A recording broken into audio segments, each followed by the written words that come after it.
السلام علیکم میری پیاری طلباء و طلبات، امید ہے کہ آپ سلامت سے ہوں گے۔ میری پیاری طلباء، جو ہمارا موضوع ہے وہ میر امن دہلوی کی حالات زندگی اور اس کی ادبی خصوصیات ہوگی۔ جیسے کہ آپ کو پتہ ہے کہ میر امن دہلوی جو ہے، اس کا پورا نام تھا میر امان، اور امن تخلص اختیار کرتے تھے، کیونکہ آپ کو پتہ ہے کہ وہ فورٹ ولیم کالج کی وجہ سے میر امن کی اہمیت اردو ادب کے اندر ہے۔ تو فورٹ ولیم کالج جو بنایا گیا ہے، وہ انگریز افسر جو ہندوستان آتے تھے، اب ان کو ہندوستان کے لوگوں پر حکومت کرنی تھی، یہاں کے زبان، یہاں کے کلچر، یہاں کی تہذیب سے اگر وہ واقف نہ ہو تو کیسے حکومت کر سکتے ہیں؟ ایک حاکم کو اگر اپنی محکوم کی زبان، اس کے کلچر اور اس کے ٹریڈیشن پتہ نہیں ہو تو وہ حکومت نہیں کر سکتا ہے۔ تو انگریز افسروں کو اردو سکھانے کے لیے جو فورٹ ولیم کالج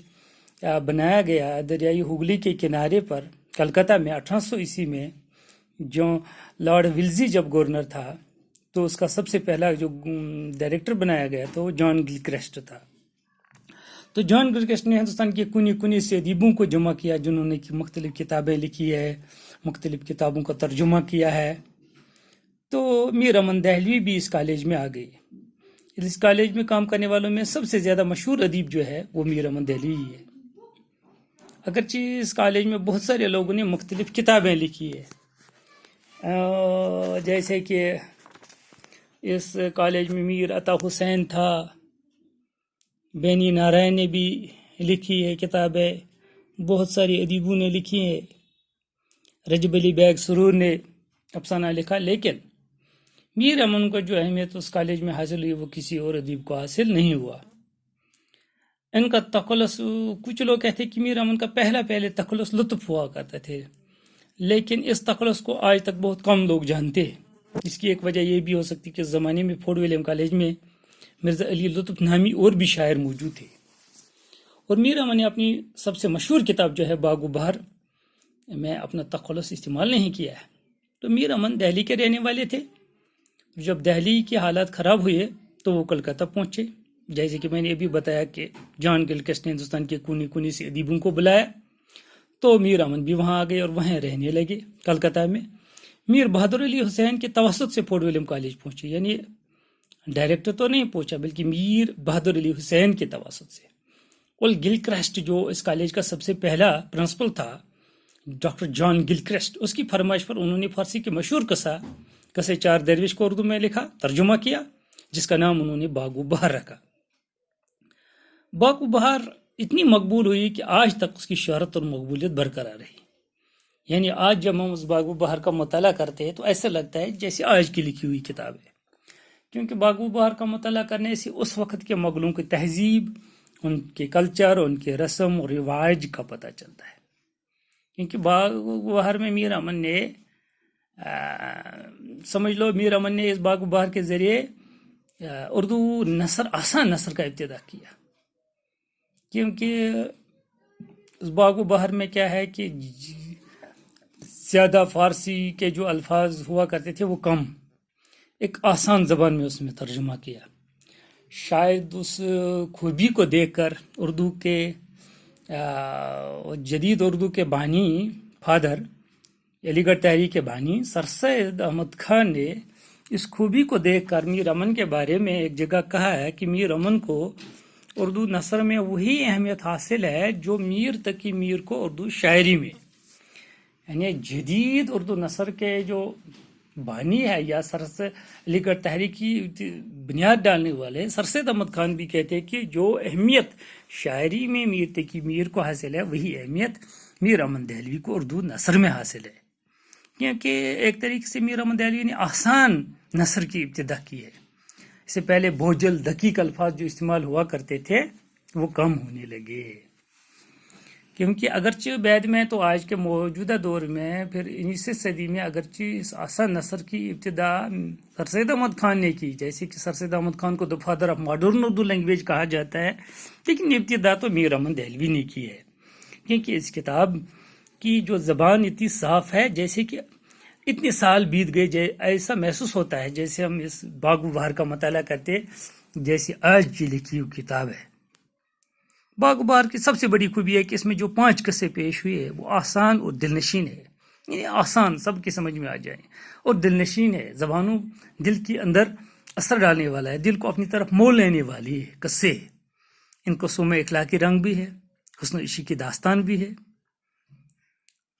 لیکن یہ سب سے خوبیاں اس وقت قابل ذکر ہوتی ہے، سب خوبیاں اس جب قصے کی زبان صفائی اور زور ہو، یعنی ایک قصہ کتنا ہی حسن و عشق کی باتیں اس میں ہے، اخلاقی رنگ ہو، لیکن اگر اس میں سادگی نہ ہو تو انسان کو متاثر کرنے والی نہیں ہے۔ لیکن ان قصوں کے اندر کیا ہے، باغ و بہار کے اندر جو قصے ہیں اس میں زبان میں صفائی اور زور ہے۔ میر امن کی زبان اتنی سادہ نہیں ہے جتنی بظاہر معلوم ہوتی ہے، جتنے ہمیں معلوم ہوتے ہیں اتنی تو سادہ بھی نہیں ہے، لیکن اس میں کھو مخا کے رنگین اور پیچیدگیاں بھی نہیں ہے۔ اس نے جو زبان استعمال کی ہے اس میں پیچیدگیاں بھی نہیں ہے، خالی بناوٹی یا رنگینی الفاظ ہی استعمال نہیں کیا ہے، بلکہ کچھ اثر ڈالنے والے، کچھ دل نشین الفاظ استعمال اس نے کیے۔ ان کے پاس عربی، فارسی اور دیسی ہر طرح کے الفاظ کا ذخیرہ ہے۔ میر امن کے پاس ہر ایک زبان کا الفاظ موجود تھا، عربی بھی جانتا تھا، فارسی بھی، دیسی زبانوں کے الفاظ کا ذخیرہ ہے اس کے پاس، اور اس سے بڑی خوش اسلوبی سے استعمال کرتے تھے۔ میر امن کو محاکات اور جزیات نگاری پر کمال کا عبور حاصل ہے۔ محاکات مینز جیسے کہ میں نے اپنے طالب علموں کو بتایا کہ منظر نگاری اگر کسی جگہ آپ دیکھو گے، شاعری میں اپنی کہانی میں ہو بہو وہی دکھاؤ گے، اس کو منظر نگاری کہتے ہیں۔ لیکن محاکات بھی وہی ہوتا ہے، مثال کے طور پر اگر ہم گلمرگ گئے، وہاں کا سرسبز شاداب میدان کیسا ہے، وہاں کی سڑکیں کیسی ہے، وہاں کے جو پانی کی جو ندیاں وہ کیسی ہے، درخت کیسی ہے، ہو بہو ایسے ہی دکھایا۔ لیکن آپ نے کسی شاعر نے دکھایا کہ وہاں پیڑ کے نیچے جو پتھر ہے، اس پتھر نے اس میں خوبصورتی پیدا کی ہے یا خوبصورتی میں کمی کی ہے، اس چیز کو بھی دکھایا۔ اس کو محاکات کہتے ہیں، جہاں 100% سچائی ہو۔ تو اس داستان کے اندر میر امن نے محاکات اور جزیات نگاری بھی دکھائی ہے، اس کا عبور حاصل تھا، یعنی محاکات اور جزیات نگاری پر کمال کا عبور میر امن کو حاصل تھا۔ سیر چوتھے درویش جو حصہ یہاں پیش کیا جا رہا ہے، اس میں میر امن کے اسلوب کے پیشتر خوبیاں نظر آتی، جو ہمیں پھر میر امن دہلوی کا جو سبق ہے قصہ چار درویش، تو اس میں اس اسلوب، وہ سٹائل، وہ طریقہ اس نے پیش کیا ہے، جو سیر چوتھے درویش میں محاکات اور جزیات نگاری کا کمال دکھایا ہے۔ بہرحال میر امن دہلوی کو وہ اہمیت حاصل ہے فورٹ ولیم کالج میں جو کسی اور ادیب کو حاصل نہیں ہوا ہے، کیونکہ اس کالج میں بہت ساری کتابیں لکھی گئی، فسانہ عجائب لکھا گیا، طوطا کہانی لکھا گیا ہے، نہال چند لاہوری نے ایک داستان لکھی ہے مذہبی عشق، لیکن جو اہمیت باغ و بہار کو حاصل ہوئی ہے وہ کسی اور کتاب کو حاصل نہیں ہوئی ہے۔ بہرحال باغ و بہار اور میر امن کا چولی دامن کا ساتھ ہے۔ باغ و بہار تبھی مشہور ہوئی جب اس کو میر امن نے اپنی جادوگری قلم سے لکھا ہے، اور میر امن کو شاید اردو ادب میں یا فورٹ ولیم کالج میں اس لیے اہمیت حاصل ہے، اس لیے زیادہ اس کو عزت کی نگاہ سے دیکھا جاتا ہے کیونکہ اس نے جو ایک بہت اچھی کتاب لکھی ہے۔ کتاب کسی اور